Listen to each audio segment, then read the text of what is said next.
Yes, it was an interesting situation when I was on call the weekend on a Saturday morning, and I had a handover that there was an 80-year-old lady and probably had a stroke, maybe some bleeding, but it was just for observation and probably going back to the care home the following day in the same state she was in.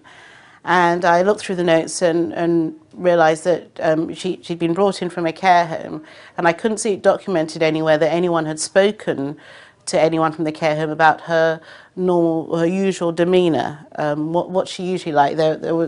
There were details about her symptoms that she'd come in with, but nothing about her. Was she self-caring? Was she conversant? So I took it upon myself to phone the care home and managed to speak to a member of staff who knew this lady well.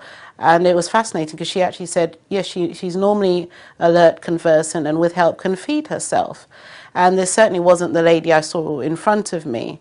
And with that knowledge, we looked further into her medical condition with the knowledge of her general condition, and were able to find out she actually had a very serious complaint going on, which was diagnosed and treated very quickly.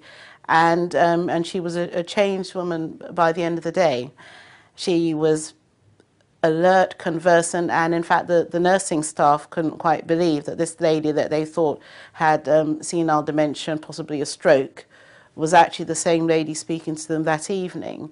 And it was a salutary lesson for the nursing staff and the junior doctors it's important to find out about the patient, even if they don't appear to be speaking to you. And this follows on with people with learning disabilities. People just assume that they can't do things rather than actually finding out what they can do and then going from there and getting them back to their full status, really, rather than just focusing just on the medical issues.